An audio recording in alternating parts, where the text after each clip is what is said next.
નમસ્કાર વિદ્યાર્થી મિત્રો, એસઆર એજ્યુકેશનની યુટ્યુબ ચેનલમાં ફરી એક વખત આપ સર્વે વિદ્યાર્થી મિત્રોનું હાર્દિક સ્વાગત છે।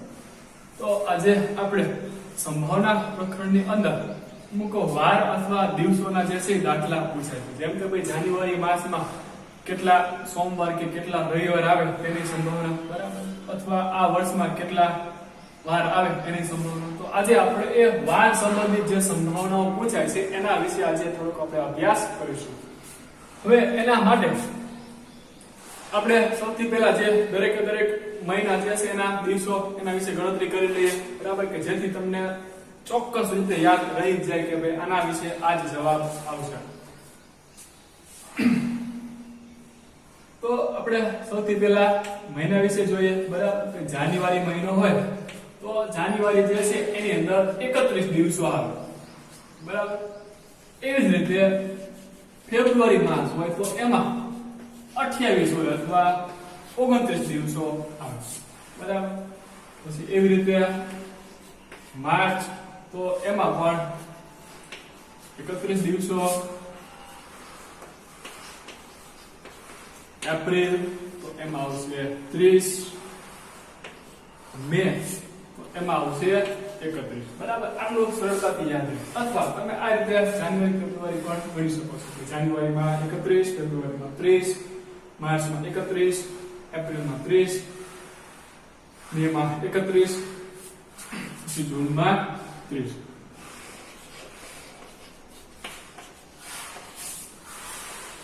પછી જુલાઈ એમાં આવશે 31, પછી ઓગસ્ટ એમાં પણ 31 આવે છે, પછી સપ્ટેમ્બર એમાં આવશે 30, ઓક્ટોબર એમાં 31,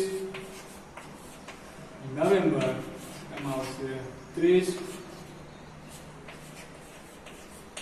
ને ડિસેમ્બર એમાં આવશે 31, બરાબર।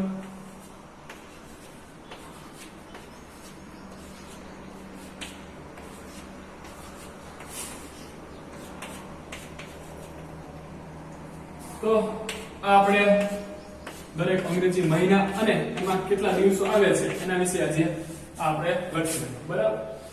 હવે જોઈએ, ધારો કે આપણે 30 અથવા 31 લઈએ, બરાબર, કે ભાઈ 30 ભાગ્યા આપણે કરીએ 7, બરાબર, કે વાર જે છે આપણે ટોટલ 7 છે, બરાબર। તો 30 ભાગ્યા આપણે 7 કરીએ તો 7 4 28 એટલે મળે છે શેષ આપણને 2, બરાબર।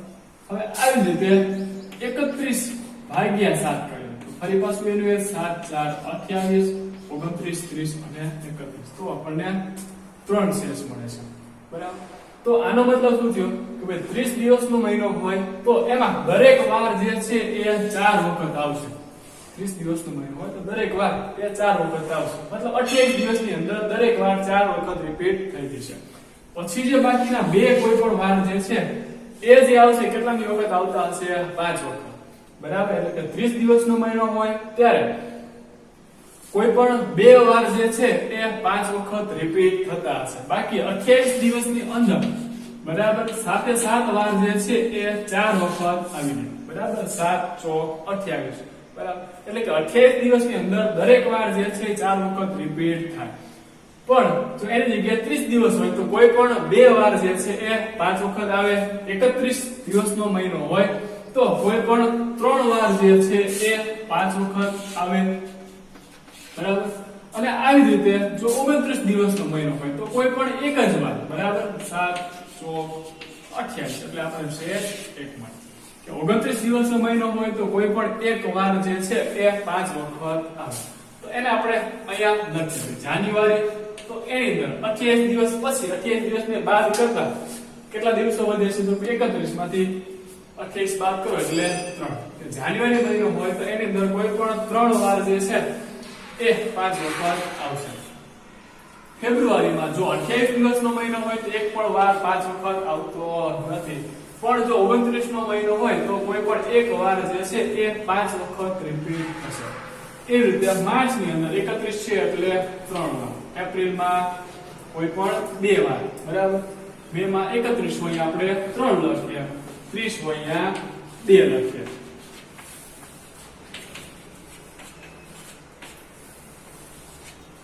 આના ઉપરથી થોડો ઘણો ખ્યાલ આવ્યો, બરાબર? કે 28 દિવસ હોય તો એની અંદર દરેક વાર જે છે એ 4 વખત પુનરાવર્તન પામે છે, અને 28 પછી જેમ જેમ દિવસો વધે એમ એક વાર જે છે ક્રમશઃ 5મી વખત રિપીટ થાય છે. હવે પ્રશ્ન જે છે તમને એ રીતે પૂછાય એમસીક્યુ અથવા ખાલી જગ્યાની અંદર આ પ્રશ્નો મોટા ભાગે પૂછાતા હોય છે કે જાન્યુઆરી માસમાં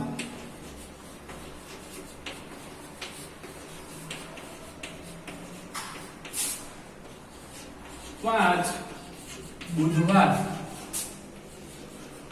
આવે તેની સંભાવના.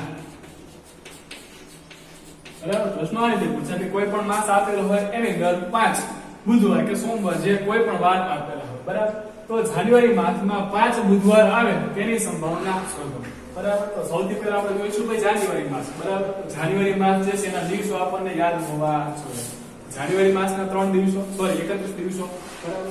હવે 31 માંથી 3 દિવસો એવા જે છે કોઈ પણ 3 વાર કે જે 5 વખત રિપીટ થાય છે. તો 5 વખત રિપીટ થતા હોય એવા કોઈ પણ 3 વાર છે, ક્યાં છે આપણને ખ્યાલ નથી. તો એ જે સાનુકૂળ પરિણામ જે છે એ આપણા 3 થશે. તો જાન્યુઆરી માસમાં 5 બુધવાર આવે તેની સંભાવના, એના સાનુકૂળ પરિણામ જે છે આપણને કેટલા મળશે? 3. બરાબર? અને દરેક વાર કુલ વાર જે છે આપણા 7 છે. તો એની સંભાવના આપણને 3/7 મળશે. બરાબર? મહિનો અને એ વાર જે છે વાર કોઈ પણ આપેલો હોય તો ચાલશે, પણ મહિનો જે છે એ આપણે દિવસોની ગણતરી માટે ધ્યાનમાં લેવાનું. બરાબર? આની જગ્યાએ ફેબ્રુઆરી માસ, જો સામાન્ય વર્ષ હોય તો ફેબ્રુઆરી માસમાં એક પણ વાર 5 વખત આવતો નથી, પરંતુ જો લીપ વર્ષ આપેલું હોય એટલે કે 366 દિવસ, બરાબર? તો લીપ વર્ષમાં 29 તારીખ આવે તો એની અંદર કોઈ પણ એક વાર જે છે એ 5 વખત રિપીટ થશે. બરાબર? તો આની જગ્યાએ જો ફેબ્રુઆરી માસ આપેલું હોય અને સામાન્ય વર્ષ હોય તો એની સંભાવના જે છે કેવી થશે? 0. સામાન્ય વર્ષમાં ફેબ્રુઆરીની અંદર એક પણ વાર જે છે એ 5 વખત આવતો નથી, પણ જો લીપ વર્ષ કીધું હોય તો લીપ વર્ષની અંદર એક વાર જે છે એ 5મી વખત રિપીટ થશે.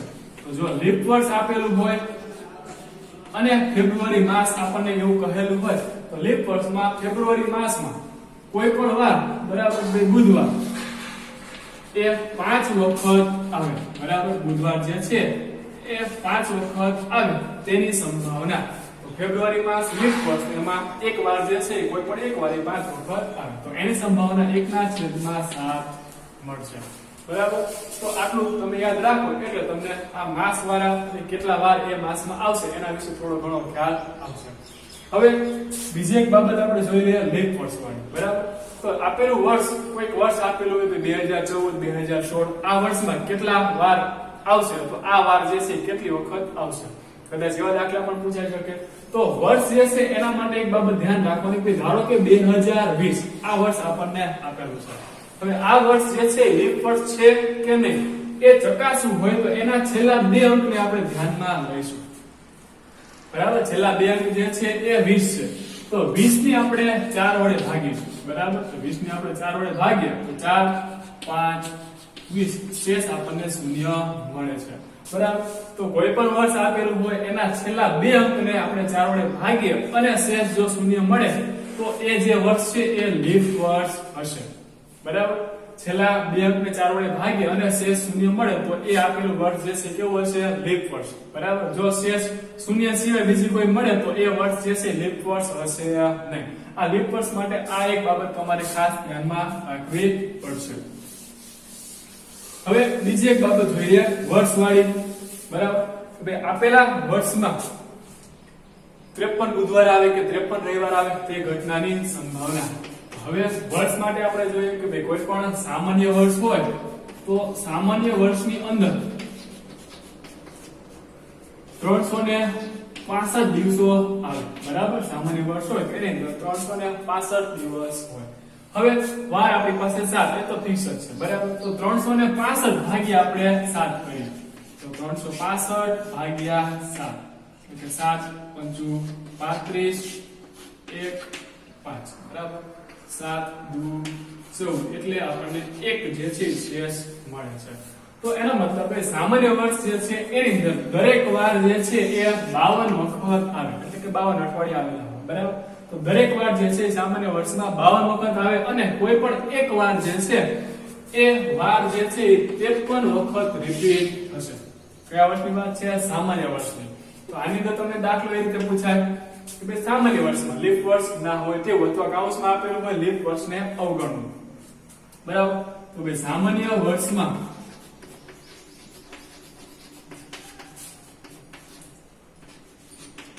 ત્રેપન રવિવાર આવે તેની સંભાવના, આ એમસીક્યુ તો ખાલી જગ્યામાં મોટે ભાગે પૂછાય છે એટલે આના દાખલા આપણે ગણવાના થતા નથી, માત્ર સમજવું જરૂરી છે. તો સામાન્ય વર્ષમાં 53 રવિવાર આવે તેની સંભાવના આપણે કીધું એમ 365 એના ભાગ્યા 7 કરીએ એટલે આપણને શેષ 1 મળે છે. એટલે કોઈ પણ એક વાર જે છે 53 વખત આવશે. તો સામાન્ય વર્ષમાં કોઈ પણ વાર આપણને આપેલો હોય 53 વખત આવે, બરાબર. તો એની સંભાવના હંમેશા આપણને 1/7 મળશે. અહીંયા રવિવાર, સોમવાર કે કોઈ પણ વાર આપેલો હોય સામાન્ય વર્ષ હોય અને એ વાર જે છે 53 વખત આવે એની સંભાવના આપણને 1/7 મળે છે, બરાબર. હવે જો આની જગ્યાએ આપણને લીપ વર્ષ આપેલું હોય, બરાબર, તો લીપ વર્ષ જે છે તમને ખ્યાલ છે મિત્રો કે એની અંદર 366 દિવસો હોય. તો 366 ભાગ્યા આપણે 7 કરીએ તો શેષ જે છે આપણને 2 મળશે. તો લીપ વર્ષની અંદર આપણને કીધું કે 53 રવિવાર આવે તો એની સંભાવના જે છે એ આપણને 2/7 મળે, બરાબર. સામાન્ય વર્ષમાં કોઈ પણ વાર 53 વખત આવે એની સંભાવના કીધું હોય તો 1/7 મળશે. અને જો લીપ વર્ષ આપેલું હોય અને એની અંદર કોઈ પણ વાર જે છે 53 વખત મળે તો એની જે સંભાવના જે છે આપણને 2/7 મળશે, બરાબર. તો મહિનાની રીતે આપેલું હોય તો તમારે મહિનાના દિવસો યાદ રાખવા પડે અથવા તમે હાથમાં ગણતરી કરી શકો છો, બરાબર. એના ભાગ્ય તમે 7 કરો અને છેલ્લે જે કઈ શેષ વધે એટલા દિવસો અથવા એટલા વાર જે છે એ 5મી વખત રિપીટ થાય છે. એ આપણા સાનુકૂળ પરિણામ છે. ભાગ્ય શક્ય તમામ એટલે 7 વાર જે છે એ, બરાબર. તો મહિનાવાળા દાખલા હોય તો પણ આ રીતે ગણી શકાય અને વર્ષવાળા દાખલા હોય તો આ રીતે ગણી શકાય. સામાન્ય વર્ષ હોય તો 1/7 મળશે, લીપ વર્ષ હોય તો 2/7 મળશે. તો મિત્રો આના ઉપરથી તમને મહિના ઉપરથી કેટલા દિવસો કેટલા વાર આવે અથવા વર્ષમાં કેટલા વાર રિપીટ થતા હશે એના દાખલા ગણતા કદાચ આવડી ગયો છે. છતાં પણ તમને કાંઈ પ્રશ્ન હોય, ના સમજાતું હોય તો નીચે આપેલા કોમેન્ટ બોક્સમાં કોમેન્ટ કરીને જણાવી શકો છો અથવા મારા WhatsApp નંબર ઉપર પણ જણાવી શકો છો. તો મિત્રો આ વિડીયોમાં બસ આટલું, બધું આપણે આગળના વિડીયોમાં જોઈશું. થેન્ક યુ, આભાર.